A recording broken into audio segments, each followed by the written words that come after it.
Another day, another video mga kalupa. Ayan, eto po. Good for investment din. Bali ang property ay matatagpuan sa paanan ng bundok. Ito po ay located sa Sariaya, Quezon. Ang property po ay mahigit 1 hektarya. At ito po ay napalilibutan ng mga taniman ng mga gulay, and including po ang property ay ganun din, taniman din ito ng gulay, ano po. At ito po ay ayan, flat and rolling ang property. Then ayan, may overlooking din po, makikita naman natin sa video natin, ano po. Kita ang dagat, kita rin ang bundok Banahaw.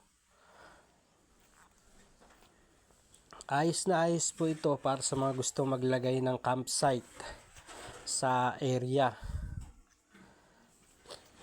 Accessible naman po dahil kita naman po sa video yung daan papunta sa property, ano po.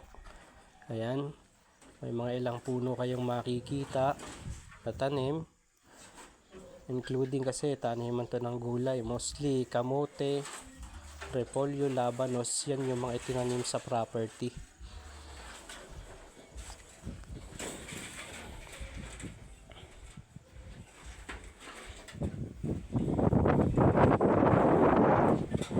Agad.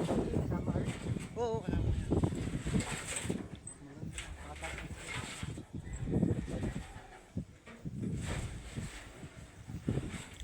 Oh, kita ang bundok.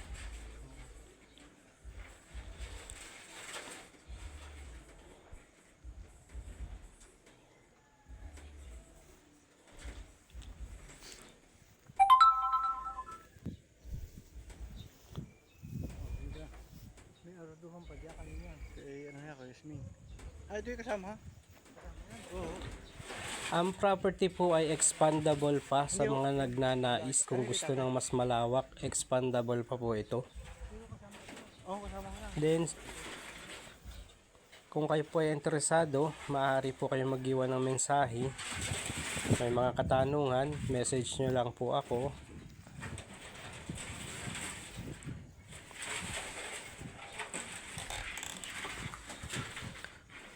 Ang property po ay family owned.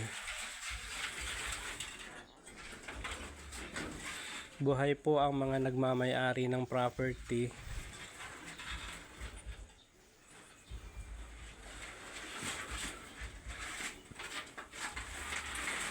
Kita ang rainbow.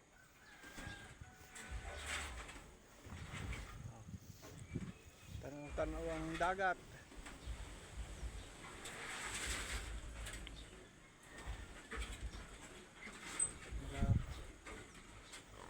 Bundok.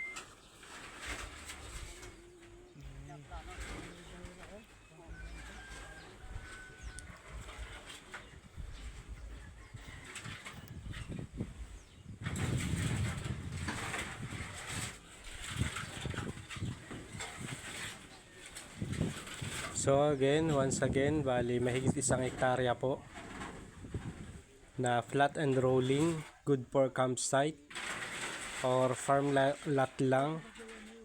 Pwede ito sa mga nagnanais ng magkaroon ng property na malayo sa syudad.